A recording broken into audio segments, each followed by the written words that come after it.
Olá, boa tarde a todos. Hoje, excepcionalmente, estamos transmitindo essa palestra sobre o Encontro Estadual de Biomassas, e Energias Renováveis, Vantagens e Usos, especificamente pela internet. Então, todos de casa podem acompanhar as informações que passaremos aqui hoje a respeito de assunto relacionado a energias renováveis, Então, procurarei abordar vários assuntos importantes sobre a constituição energética do país em relação a esse tipo de segmento. Primeiramente, gostaria de agradecer ao presidente da associação, o engenheiro agrônomo Cássio, pelo convite, e agradecer também o CREA pelo apoio que tem dado para a realização dessas palestras. Sem ele seria impossível realizar esses eventos. E meu nome é Eusébio, sou engenheiro agrônomo, sou mestre em produção vegetal e sou professor nas faculdades Unilago e também professor de tecnologia na Faculdade de Tecnologia de São Paulo. Então, iremos abordar hoje o assunto, como tinha dito, energias renováveis, e a importância que tem esse tipo de energia no século XXI, qual é a tendência, quais os principais aspectos, quais as principais fontes que estão sendo pesquisadas e estão sendo utilizadas nesse setor hoje no Brasil e também uma previsão para os próximos anos. Então, nós temos que salientar principalmente o conceito de energia, falaremos de energia, então o conceito é muito importante para poder entendermos o assunto que abordaremos aqui hoje. Energia, na verdade, é a capacidade de executar um trabalho, e o trabalho significa deslocar, rodar, transformar. Então, quando você tem uma energia para realizar um trabalho, todas as pessoas do mundo precisam de uma determinada fonte energética. Seja ela para se movimentar, seja ela para as tarefas do dia a dia. Então, nós estamos cercados por fontes energéticas e principalmente energia elétrica. Então, a facilidade de transporte da eletricidade e o seu baixo índice de perda energética durante conversões incentivam o uso da energia elétrica em grande escala em todo o mundo, Então, a energia elétrica passou a ser muito importante para todas as operações necessárias, tanto para a indústria, comércio, outras atividades, acabaram utilizando a energia elétrica como fonte principal para o desenvolvimento de energia elétrica, não só para a manutenção do seu aparato industrial, mas também para execuções de atividades industriais. E temos também, mostrando aqui o comércio também utiliza energia elétrica, tanto dessas construções, como também para equipamentos utilizados, direcionados à alimentação, à conservação, Então, acaba utilizando energia elétrica em praticamente todos os setores da economia. Então, consumo de energia, Como que nós estamos hoje relacionado ao consumo de energia? Segundo a empresa de pesquisa energética, a EPE, que é uma empresa governamental, uma empresa do governo, ela declara que o Brasil consome, em média, aproximadamente 63 gigawatts de energia. Só para vocês terem uma ideia, na conta de luz das nossas casas, vem lá o consumo em quilowatts, E aqui eu estou falando em gigawatts, ou seja, é 1 milhão de vezes maior do que aquele consumo que vem em nossas casas. Então, nós temos hoje um consumo médio de 63 gigawatts por hora. E aqui nós temos esse gráfico mostrando o quê? A utilização dessa energia, onde ela está concentrada. Industrial hoje corresponde a 35,8% de energia elétrica. Então, é um consumo considerado elevado, porque as indústrias têm possibilidade de gerar energia a partir de outras atividades. Nós abordaremos hoje essas outras atividades que poderiam favorecer, facilitar a utilização industrial. Também sabemos que nos últimos anos tem aumentado muito essas outras fontes alternativas de energia, vinculado principalmente à área industrial. Residencial, nós temos 28,9% utilizado para as nossas casas, residências, 19% para a área comercial e outras atividades, né, incluindo agricultura, pecuária ou atividades que não estão enquadradas aqui nesses três setores, né, consomem 16,4% de toda a energia produzida pelo Brasil. Então nós temos uma clara divisão aí mostrando o consumo e um equilíbrio, de certa forma, entre a área industrial e residencial, que é a maior preocupação hoje em relação à fonte energética. Quais as fontes de energia utilizadas no mundo, né? Então nós temos várias fontes. Então mostro aqui nesse gráfico as principais fontes utilizadas no mundo e a porcentagem de cada fonte. Então o Brasil é um pouco diferente da quantidade de energia utilizada no mundo. Então a nossa matriz energética é um pouco diferente em relação ao que o mundo utiliza, né? Por exemplo, o mundo utiliza 27% de energia produzida provém do carvão, e esse é o carvão mineral. Então é muito questionável, por quê? Porque gera uma grande quantidade de poluição atmosférica no processamento desse carvão. O mesmo acontece com os petróleo e derivados. Em torno de 31,9% de toda a energia consumida no planeta provém da combustão do petróleo. Também muito questionável devido a ser combustíveis fósseis e poluentes. Gás natural também é um combustível fóssil e poluente que fornece 22,1% de toda a energia consumida no planeta. E aí nós temos energia nuclear com uma parte menor, de 4,9%. Alguns países têm uma dependência grande de energia nuclear. Não é o caso do Brasil, por exemplo, tá? Por isso que eu estou falando do mundo. Hidráulica, 2,5%. O Brasil, por exemplo, tem uma porcentagem elevadíssima de energia hidráulica, ou seja, aquela energia proveniente das hidrelétricas, né? Já em relação ao mundo, não. O mundo tem uma quantidade muito inferior. Já de biomassa, que é o principal assunto do evento de hoje, né?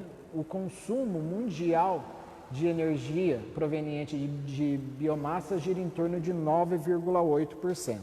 Então ainda é um consumo discreto e tem um potencial de possibilidade de aumentar muito grande, né? Em relação aos outros, nós temos 1,6% com outras fontes energéticas. Então é assim a descrição do consumo mundial de energia elétrica e suas fontes, de onde provém, né?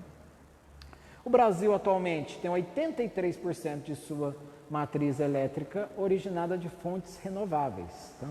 Então o Brasil é diferente em relação, está em contramão em relação ao mundo, enquanto que o mundo ainda utiliza muitos combustíveis fósseis. Só que desses 83% da matriz energética, aqui nós temos a subdivisão para onde está essa produção de energia elétrica em cada segmento. Se colocarmos aqui a energia hídrica, que seria de hidrelétricas, nós temos 64% de tudo que é produzido é proveniente de energia hidrelétrica. Então o Brasil é praticamente líder no mundo em produção de energia à base de hidrelétricas. Um pouco controversos, eu vou comentar especificamente sobre esse assunto. Biomassa em geral, nós temos 14%, ou seja, em torno de 9%. Está próximo aí da média mundial, né? Uma possibilidade de aumento também muito grande. Nós temos aqui nuclear muito pequeno, com 1%, né? Eólica, 8%, também tem um potencial muito grande de aumento. Combustível fóssil, 17%, essa é a questão, né? Os combustíveis fósseis, devido aos convênios estabelecidos pelo Eco Rio 92, que debateu muito sobre sustentabilidade, a Agenda 21 e outros fóruns mundiais de meio ambiente também relativizaram isso, né? Ou seja, a possibilidade de aumentar as fontes renováveis e diminuir as fontes fósseis. Então, há possibilidade de que nos próximos anos nós estaremos trazendo informações novas para vocês de que esses combustíveis fósseis serão reduzidos, né?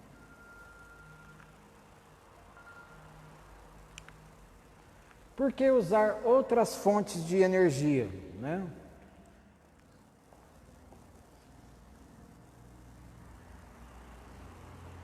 Desculpa, pessoal, só resolver um probleminha ali.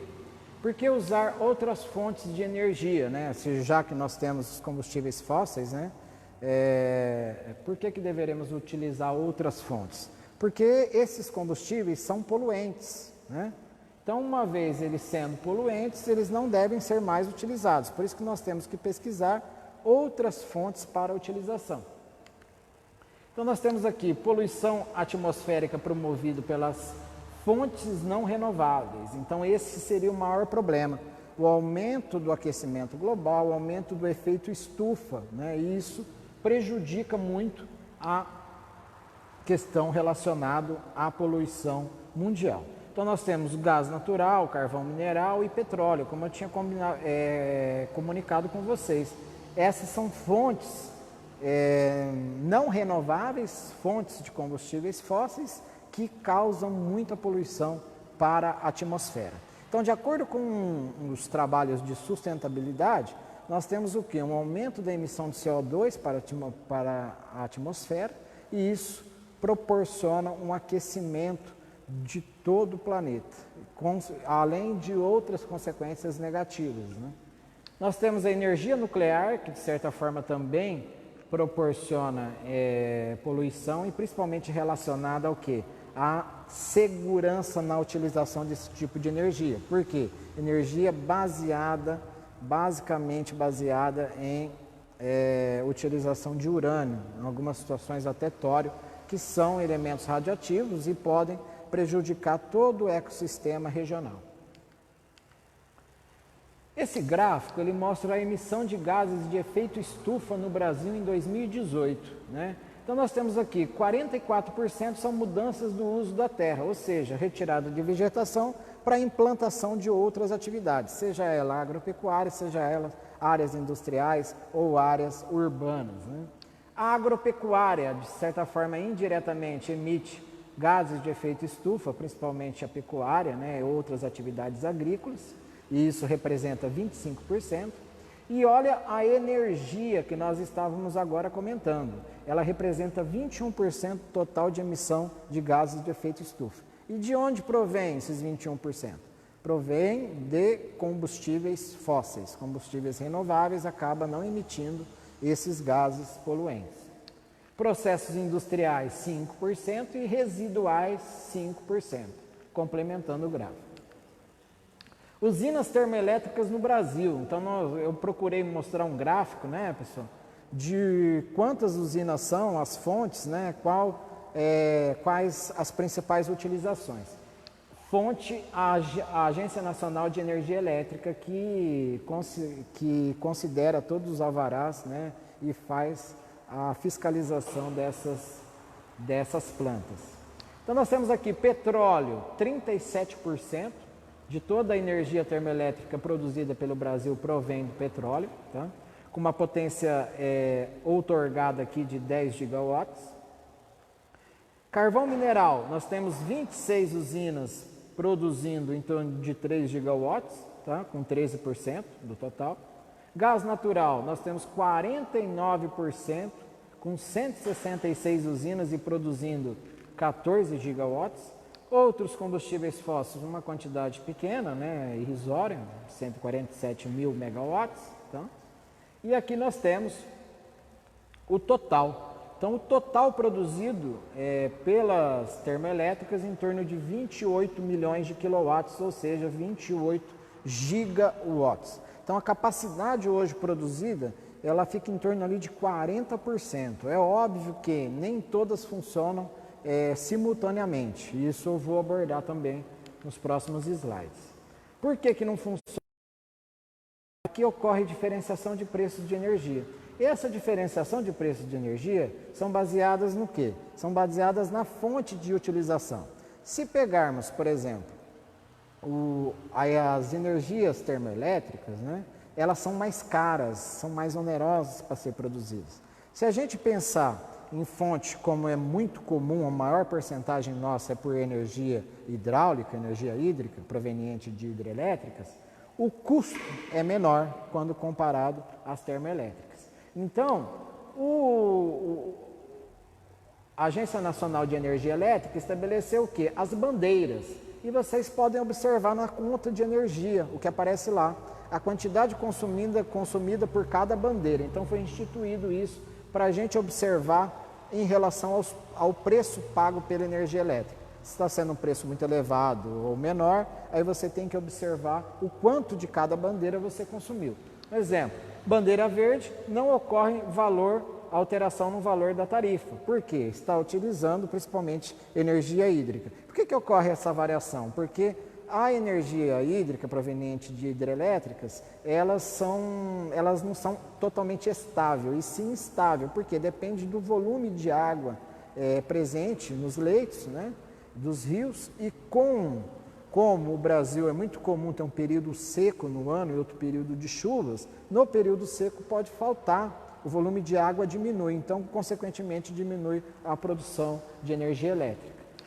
Quando passa para a bandeira amarela, bandeira vermelha, patamar 1, bandeira vermelha, patamar 2, é porque as usinas térmicas foram ativadas, tá? E já começa no amarelo, né? E depois no vermelho, ativadas e gerando o quê? Uma alta demanda. Então, ocorre uma alta demanda energética devido à utilização de termoelétricas e é indicado por essas bandeiras com cores diferentes. Então, isso é importante a gente sempre observar na conta. Pessoal, nós estamos falando de energias renováveis, né? Vamos detalhar melhor isso então. O conceito de energias renováveis, de acordo com a empresa de pesquisa energética do governo federal. Energia renovável, que pertence a este grupo, né? Um grupo de energias, né? São consideradas inesgotáveis e limpas, ou seja, a gente pode continuar produzindo, que não afetará a sustentabilidade do setor, ou seja, são consideradas renováveis porque são inesgotáveis e vocês entenderão isso. Pois emitem menos gases de efeito estufa, então prejudica menos a atmosfera, pois suas quantidades se renovam constantemente ao serem utilizadas. Então essa seria o conceito primordial relacionado a energias renováveis. Eu tenho esse gráfico mostrando o quê? O crescimento das energias renováveis por país. Eu falei para vocês que o Brasil é muito dependente de energia hídrica, que também é considerada uma energia renovável, mas outros países estão investindo muito nesse tipo de energia. Tá? Um exemplo maior aqui é a China. É claro que a China tem uma população de mais de 1,5 bilhão de habitantes, então precisa de muita energia, é natural pensar assim, né? E o investimento em energias renováveis foi muito alto também nos últimos anos. Em verde mais claro, eu tenho o período 2011 a 2016. Em azul, de 2022, e aqui um verde mais escuro, o quanto que foi adicionado, né? Ou seja, o adicional acelerado nos últimos anos.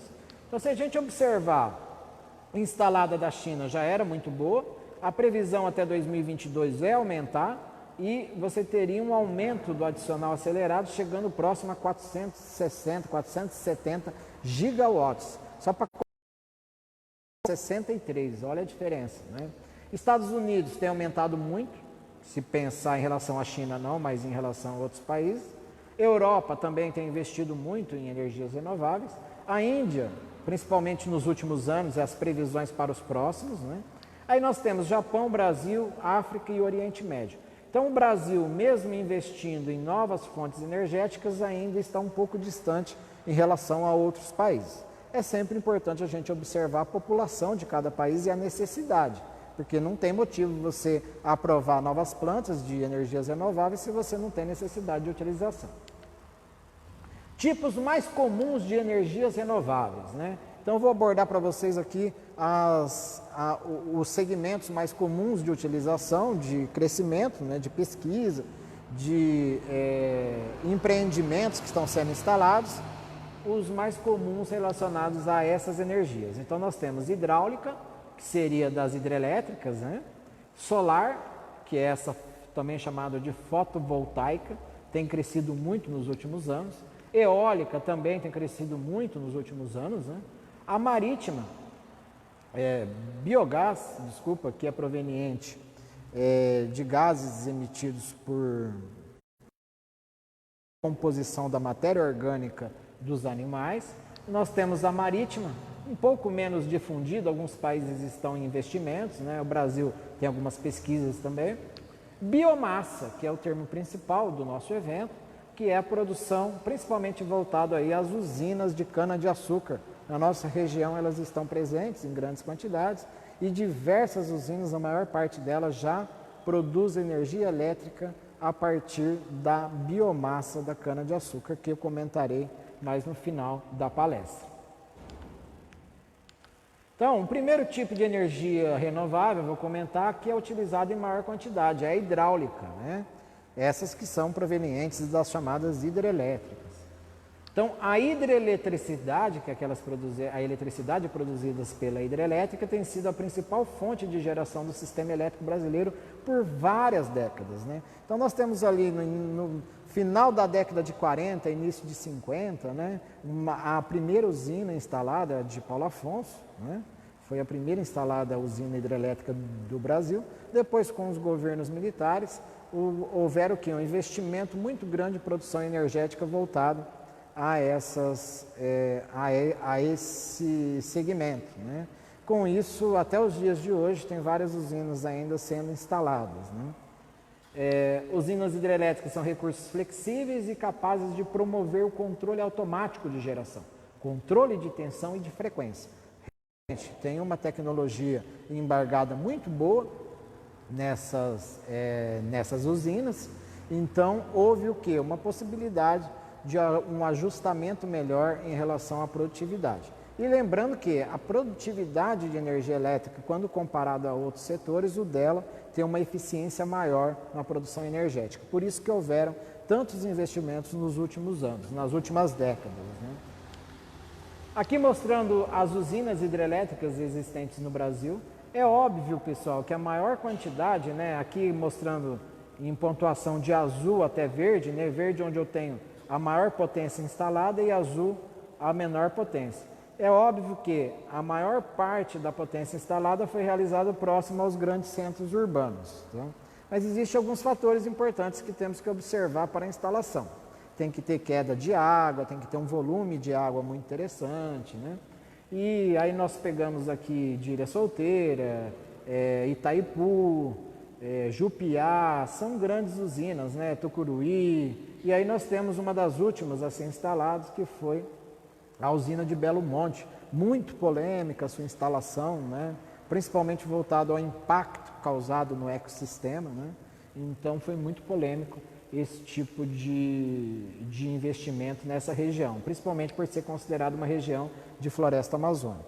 Mas havia uma possibilidade lá muito grande de instalação de uma usina que produzisse uma capacidade energética muito elevada. Mas, infelizmente, os dados mostram até agora que a produtividade energética dela ainda é considerado baixa pelos investimentos que foi realizado e o potencial existente naquele local. Continuando com a hidráulica, né? Como que funciona, então, a produção de energia através de usinas hidrelétricas, né? Então, nós temos que ter o ponto principal, que é o quê? O leito do rio, e temos que ter uma queda de água nesse leito, né? No caso, corredeiras, né? Até mesmo cachoeiras, né? Onde você tem o quê? Um nível 1 considerado aqui e o nível 2, que é abaixo da corredeira, por exemplo, né?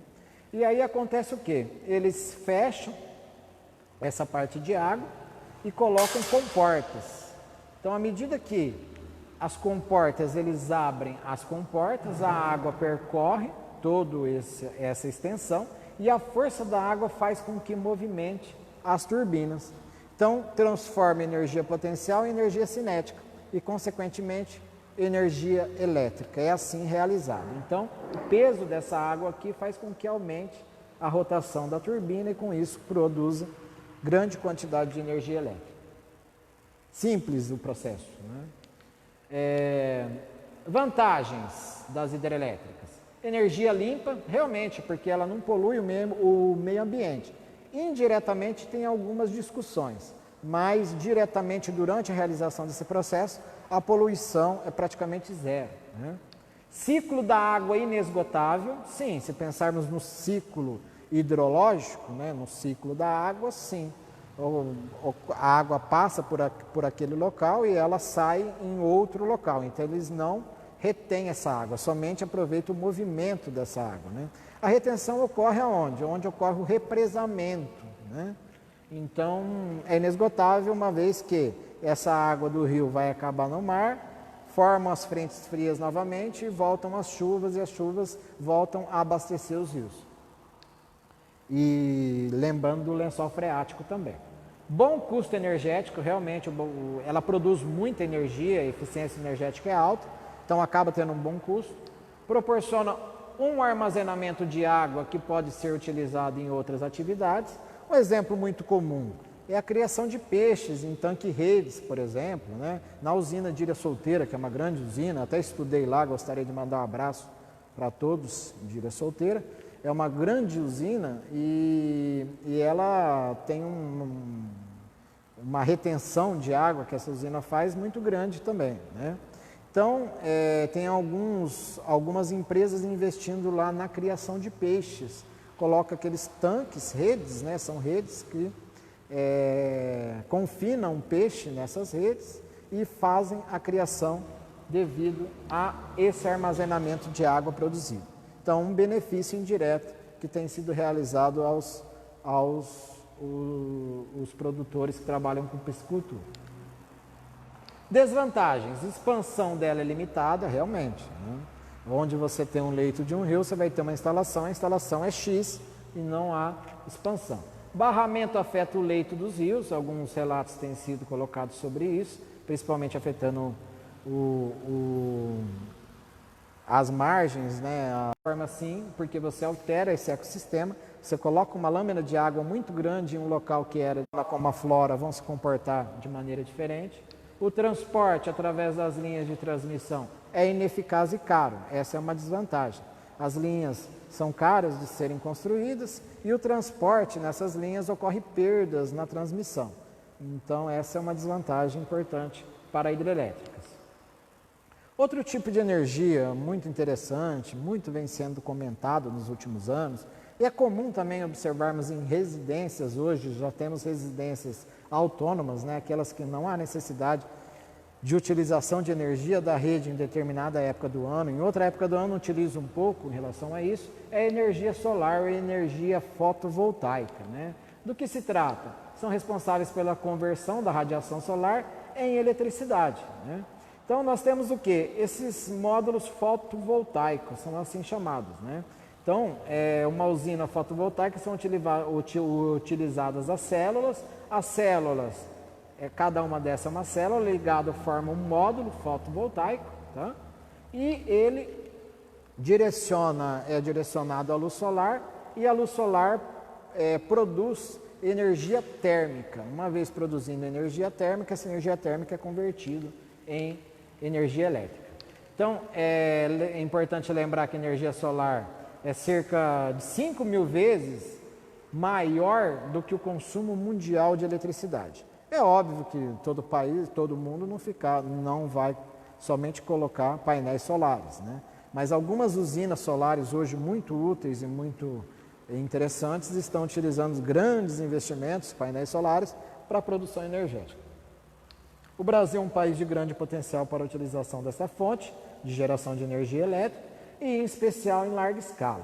Se pensarmos, o Brasil é um dos países do mundo com maior incidência solar, e com isso favorece muito a produção de energia fotovoltaica, obtendo através da radiação solar. Então o potencial nosso é muito grande. Como que ela funciona, né? Igual eu estava comentando com vocês. Aqui eu coloquei um exemplo de uma casa, né, que é muito comum hoje. Você instala os módulos fotovoltaicos, né? Isso aqui pode ser feito em indústrias, pode ser feito em outras atividades. Instala os módulos fotovoltaicos, ele recebe a luz solar e através do aquecimento gera uma energia térmica, né? E essa energia térmica é convertida em energia elétrica. Uma parte é utilizada para abastecimento no caso dos instrumentos utilizados em casa, né? No caso, geladeira, TV, né? Dá para você abastecer o chuveiro, né? E o que você não consome, você pode retornar à rede, né? Então, por isso que fala ali uma direção bidirecional, né? Ou seja, você pode, em determinado momento, se não tiver, você retira da rede. Em determinado momento, se estiver sobrando, você pode colocar novamente na rede. Que foi muito polêmico para a aceitação dos órgãos de controle em relação a isso. E aqui estou mostrando uma indústria, uma usina fotovoltaica onde tem vários painéis solares e esses painéis solares recebem a incidência da luz solar, transformando ele em energia elétrica e colocando ele na rede de distribuição. Então, esse seria um processo onde tem uma maior eficiência e produtividade muito elevada de energia elétrica. Então, aqui eu mostro um gráfico de energia solar de geração distribuída no Brasil, né? Então, nós temos em azul potência instalada no ano e em amarelo potência instalada acumulada em megawatts, né? Então, dá para a gente observar que de 2012, 13, 14, 15, praticamente o investimento foi muito baixo, menos de 14 megawatts. A partir de 2016, 17, 18 e 19, nós chegamos aqui a 1000 megawatts, ou seja, 1 gigawatts de energia produzida pela energia solar. E temos várias plantas, né, sendo colocadas em Minas Gerais, plantas em Pirapora, por exemplo, com grande capacidade de produção. E na Bahia também temos grandes usinas e tem um projeto para o estado do Sergipe, né, para a instalação da maior usina de energia solar instalada no Brasil. Terá uma capacidade de produção muito elevada. Em relação à distribuição dessa energia elétrica, dessa energia solar por estado, né? Minas Gerais concentra a maior parte, 360 megawatts, Rio Grande do Sul 252, São Paulo 229, Paraná 205, Mato Grosso 132, depois Santa Catarina, Goiás, Rio de Janeiro, Ceará, Mato Grosso do Sul, Bahia, Pernambuco, Paraíba e Espírito Santo. Então, se a gente pensar que tem todas as informações em relação às usinas instaladas no Brasil e a potência. Ainda é considerado muito pequeno porque tem uma capacidade de aumentar isso muito grande, né? De aumento muito grande. Outra energia renovável muito interessante, já vários países têm aumentado a utilização dela, principalmente a Alemanha, Dinamarca, alguns países europeus, é a energia eólica. Então, a energia eólica é produzida basicamente pelo quê? Energia cinética contida nas massas de ar em movimento, chamado de vento, né? Essa energia cinética ela é convertida em energia elétrica, né? Então, os ventos são correntes de vento, são formados na superfície da Terra e nós não aproveitamos desse vento, né? Então, há a possibilidade de aproveitar para a produção de energia elétrica. As estimativas pela Eletrobras apontam para um potencial de energia eólica no Brasil de 143 mil megawatts. Só para ter uma ideia, seria mais do que o dobro que nós precisamos hoje no Brasil, com um potencial de instalação. Tá? Como que ela funciona, né? Então, nós temos essas hélices e são colocadas em um poste, né? Um aparato alto, né? E geralmente é importante salientar que uma altura de uma velocidade interessante do vento seria de 40, 50 metros, né? Então elas têm basicamente essa altura. E aqui mostra que quando o vento atinge essas hélices, né? Deu um pouco de problema em relação à imagem, mas o vento atinge a hélice, faz com que gire o motor gerando energia elétrica. Então, tenho aqui uma turbina, a turbina movimenta o motor e gera energia elétrica e fornece para a rede essa energia produzida. Tipos de energias renováveis. Vamos continuar com algumas informações em energia eólica, que era produzida por ventos. Esse gráfico mostra a evolução produzida de energia eólica segundo a Associação Brasileira de Energia Eólica, né, durante os anos. O mesmo que aconteceu ali com a energia fotovoltaica, a energia solar, aconteceu também com a energia eólica.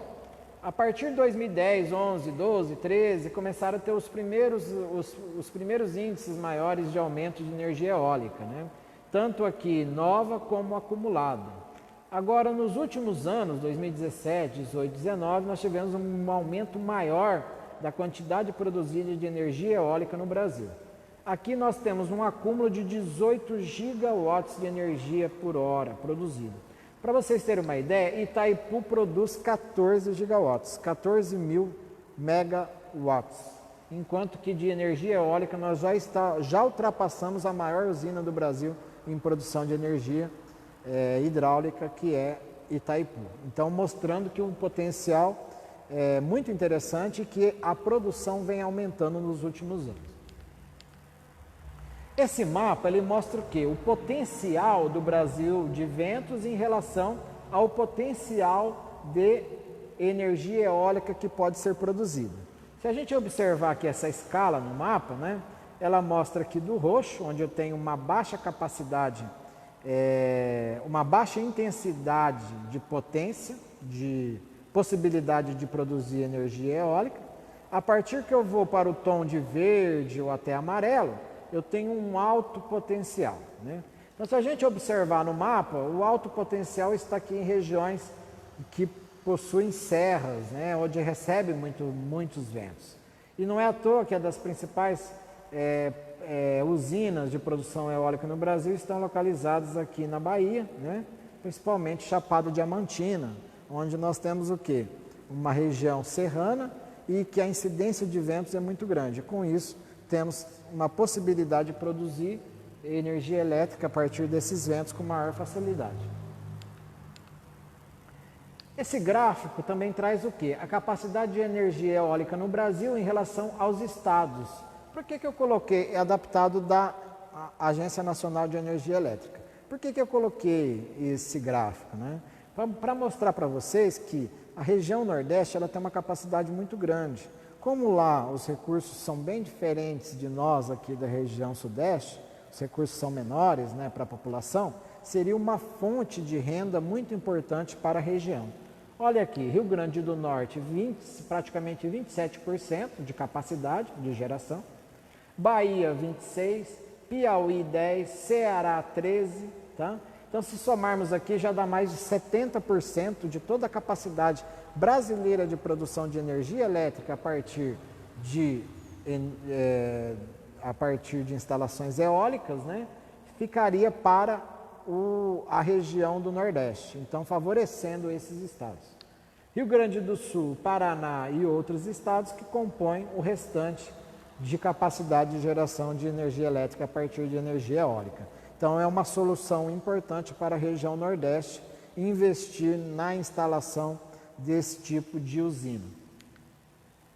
Outra fonte também muito importante, muito antiga, né, e vem sendo comentada nos últimos anos, e nós não devemos perder atenção em relação a isso, é a fonte de energia elétrica produzida a partir do biogás, né, ou seja, um gás produzido biologicamente, né?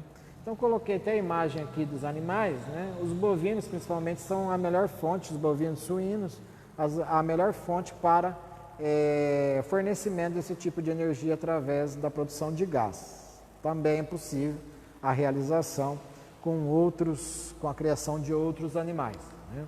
Vamos observar algumas informações sobre isso. O biogás é obtido a partir da biomassa contida em dejetos, né? No caso urbanos, industriais e agropecuários, e também em esgotos. Já tem vários trabalhos fazendo analogia em relação a esse tipo de atividade, tá? Algumas usinas já instaladas produzindo a partir de dejetos urbanos e agropecuários, né? No final de 2009, a Agência Nacional de Energia Elétrica regulamentou a geração a partir de biogás e também a sua comercialização. Então, o produtor rural pode conseguir hoje instalar uma mini usina de biogás e também a possibilidade de comercializar o excedente. Ele pode utilizar na sua propriedade ou na agroindústria, né, e comercializar essa produção excedente. Então, eu tenho aqui mostrando o esquema de como funciona a produção de biogás. Então, eu tenho os animais, né? É importante que esses animais estejam em confinamento, porque senão fica difícil você retirar a matéria orgânica produzida por eles. Aí no caso estou falando principalmente das fezes, né? Essas fezes são coletadas, passam por um processo de higienização e vão para o fermentador, né? Ou seja, a matéria orgânica, ela naturalmente ela vai se decompondo, né? Ou seja, vai diminuindo uma relação chamada relação carbono-nitrogênio. E com o passar do tempo, ele vai gerando gás a partir dessa relação, ou seja, parte do carbono e nitrogênio do material, a parte do carbono vai sendo reduzida. Uma vez reduzido, ele é transformado em gás, transformado em CO2, né? Ou seja, gás carbônico.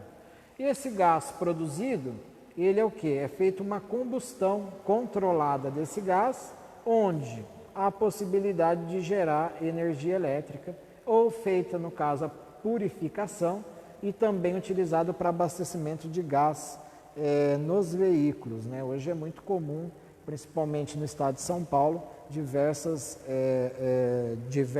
veículos utilizando gás para sua movimentação. E parte que é produzida no gerador também pode ser transmitido pode ser enviado para a transmissão elétrica, ou as redes de transmissão. Então nós temos, só para ter uma ideia, o rendimento energético, né? Um bovino, por exemplo, ele produz 130 metros cúbicos de biogás por ano, né? Mas quanto que é isso? O que quer dizer isso, né? 1 metro cúbico de biogás equivale a 6,5 quilowatts, tá?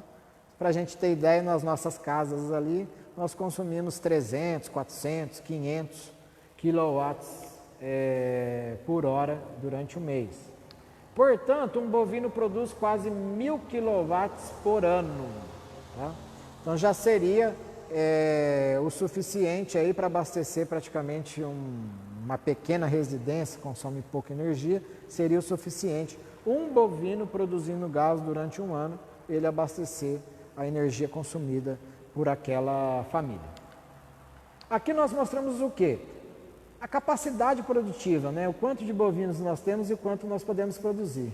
Só para vocês terem uma ideia, em 2010 nós tínhamos 3 milhões de cabeças confinadas, ou seja, esse é um tipo de criação, principalmente voltado para animais em abate. Eu não estou relacionando aqui animais de produção leiteira, também ficam confinados, né?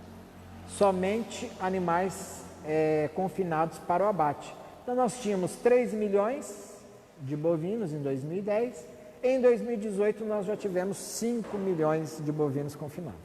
Isso proporcionou um aumento de 64% acumulado nos últimos anos.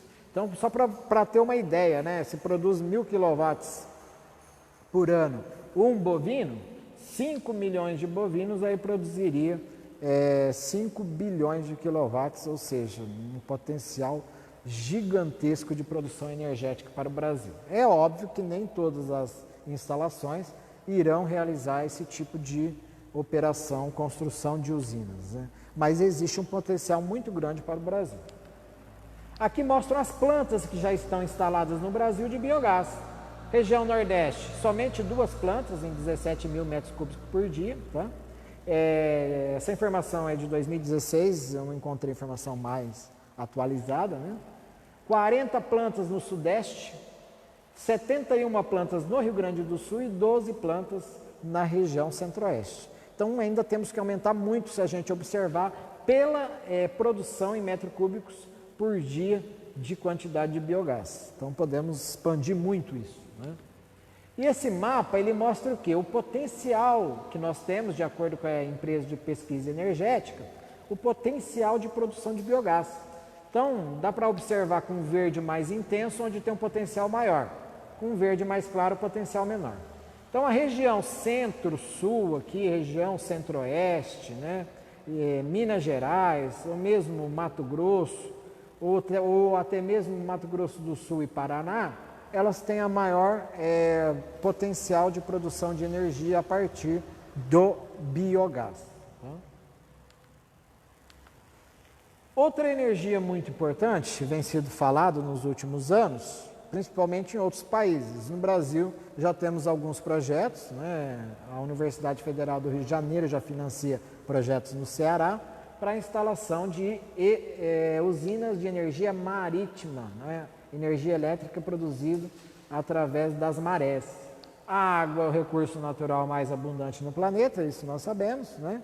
E essa água está em total movimento, né? As correntes oceânicas fazem esse movimento da água e aí a gente sempre observa no litoral a chegada de ondas, né? Ou seja, outra informação também muito importante, as marés, além das ondas, as marés, ou seja, tem a maré alta, a maré baixa, e assim que esse tipo de usina trabalha. O potencial de geração de energia elétrica a partir do mar inclui o aproveitamento das marés, correntes marítimas e ondas, né? Então, existe mais do que uma atividade para geração de energia elétrica, tá? A partir dessas usinas. Então, como que é o funcionamento? Nós temos sistema de energia maremotriz, ou seja, quando ocorre a maré alta, esse sistema aciona, quando ocorre a maré baixa, ele movimenta essas hélices, né? Então, esse é como seria um pseudo-energia hidráulica, né? Só que lá tem uma diferença de altura em relação à entrada da água e à saída, né? Aqui nesse caso nós temos essa diferença, mas através das marés. Outra forma de produzir energia marítima é através do que? Um atenuador de ondas. As ondas se movimentam e esse equipamento se movimenta à medida que as ondas se movimentam, né? Então, é claro que nesse caso aí temos uma eficiência energética muito baixa, tá? Então, quando comparado com outras atividades. Vantagens da energia marítima produzida pelas marés. Energia renovável não poluente, realmente não é poluente, né? Porque só trabalha com a movimentação oceânica, não depende do clima, porque as marés não têm dependência nenhuma do clima, nem as ondas, né? As ondas, de certa forma, devido à incidência de ventos, pode aumentar, mas naturalmente podemos ter ondas independente disso. Sistemas alternativos para países com limitação energética. Então, países que não têm uma outra fonte de utilização, não têm capacidade para utilizar, é uma alternativa, porque a maioria dos países do mundo tem costa oceânica, tem o litoral. Desvantagens, o empreendimento ainda é caro, né? Quem sabe no futuro com maiores pesquisas e investimento externo de outras empresas. Rendimento baixo quando comparado a outros sistemas, né? Então o rendimento ainda não é elevado, então necessita de maiores pesquisas para melhorar isso também. Impacto ambiental no ecossistema oceano, isso tem sido muito falado. Por quê? Uma vez que ocorre a instalação desse tipo de usina, você está impactando o litoral, né? Então pode ter áreas como mangues, ou pode ter áreas preservadas, mesmo restinga, né? Onde você pode afetar o ecossistema local. Então é importante fazer um relatório de impacto no meio ambiente e um estudo de impacto ambiental da região para poder saber quanto que isso pode impactar e qual a viabilidade desse negócio. Pessoal, e por último nós temos o que? A biomassa, né? A biomassa nada mais é do que resíduo de plantas que são utilizados para a produção de energia. Então, é todo recurso renovável oriundo da matéria orgânica de origem animal ou vegetal que pode ser utilizada na produção de energia. Então, os resíduos que acabam sendo ali perdidos, principalmente na agricultura, né? Ou áreas florestais também, eles não são utilizados. E com isso, eles ficam sujeitos à ação do tempo e de micro-organismos no solo para poder decompor esse material. Isso é um tempo muito longo, né? Então, como alternativa, poderia o quê? Consumir eles, ou seja, incinerar eles, realizar a combustão para a realização de energia elétrica. Essa foi uma ideia muito importante como uma fonte renovável. Este recurso, embora de eficiência inferior à de outras fontes, o seu aproveitamento pode ser feito diretamente por meio de combustão em fornos e caldeiras, né? Então, um exemplo que a gente tem que dar muito importante é o que acontece o quê? Acontece nas usinas de cana-de-açúcar, né? Na agroindústria canavieira, onde nós temos o quê? Os sistemas de combustão para alimentação dessas caldeiras. Essas caldeiras irão produzir etanol como parte final, né? E todo esse calor produzido é perdido. Então, qual foi a ideia? Aproveitar esse calor produzido para ele ser convertido de energia térmica em energia elétrica, né? Então, nós chamamos de cogeração. Por quê? Produção de 2 ou mais recursos energéticos a partir de um único processo para a geração de energia, né? Então, nós acabamos, a ideia principal era aquecer as caldeiras para produzir etanol, né? Mas nós acabamos utilizando ele para consumo de energia elétrica na agroindústria, né? E também a venda do excedente de energia produzida. Então, nós estamos fazendo uma cogeração. Através de processo é possível produzir energia térmica para as caldeiras e energia elétrica para todo o empreendimento e ainda vender o excesso produzido. Foi isso que eu acabei de falar. Então, nós temos um agrega valor, né? Então, hoje tem até usinas que visam uma grande importante de fonte de renda para essas usinas, a produção de energia elétrica a partir da biomassa canavieira. É muito importante a gente, quando fala de biomassa, falar do ciclo da biomassa. Por que ele é considerado uma energia renovável? Muitos de vocês que talvez não tenham conhecimento em relação a isso, podem estar perguntando, mas ela está sendo queimada, né? Está gerando uma combustão e está emitindo gases para a atmosfera. Concordo com vocês, está sendo emitido. Apesar de, principalmente no estado, nós temos a CETESB, que faz todo o licenciamento ambiental para a emissão de poluentes gasosos, mas ocorre sim a emissão de CO2 na atmosfera. Mas, vou passar uma explicação por que ela se torna renovável. Então, nós temos a energia solar, o Sol emite radiação em toda a Terra. E acontece o quê? As plantas convertem o CO2 através da fotossíntese, né? Então, elas retiram o CO2 da atmosfera, que é um gás presente na atmosfera, né? E é utilizado pelas plantas, presente em pequenas quantidades, né?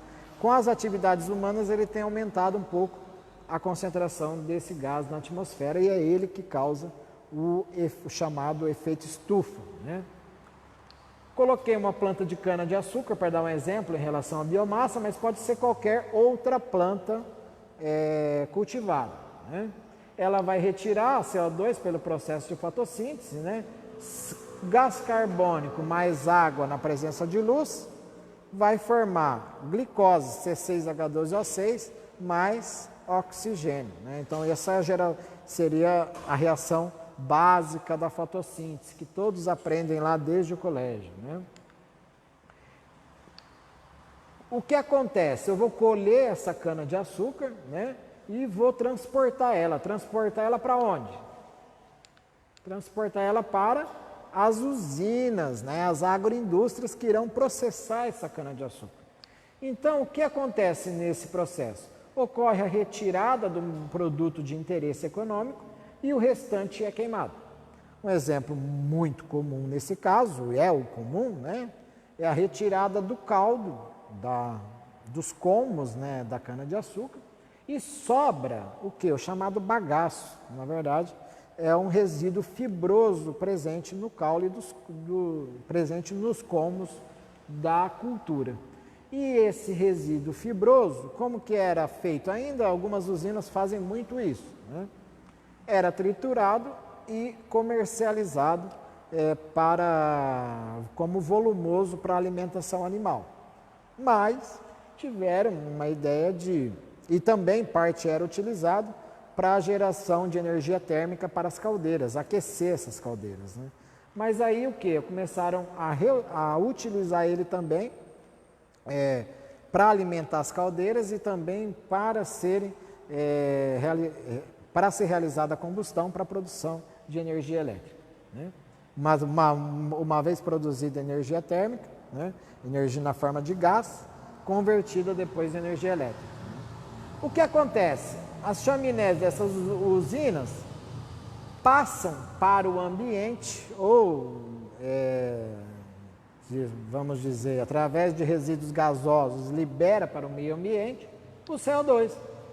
E o CO2 continua o ciclo da biomassa.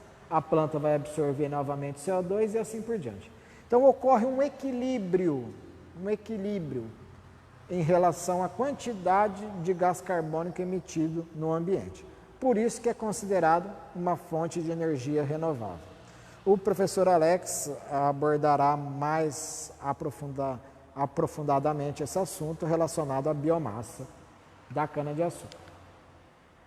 Pessoal, mas nós temos biomassa também não só de cana-de-açúcar, mas a florestal, que tem ocorrido alguns investimentos nos últimos anos, né? Nós temos aqui as florestas cultivadas, isso é muito importante, né? Florestas nativas, para ser retirado, precisa para consulta para o órgão ambiental, então é muito importante os produtores rurais consultarem o órgão ambiental. No caso de floresta cultivada, existe também um plano de retirada, né? Como está concentrado em grandes empresas, eles já têm todo o aparato ambiental para isso. Ramos e bicadas, que são partes que ficam restantes dessas árvores, ficam em torno de 25% a 30%, né? Ou seja, essa parte aqui não era aproveitada, ela ficava no solo, né? Ficava no solo.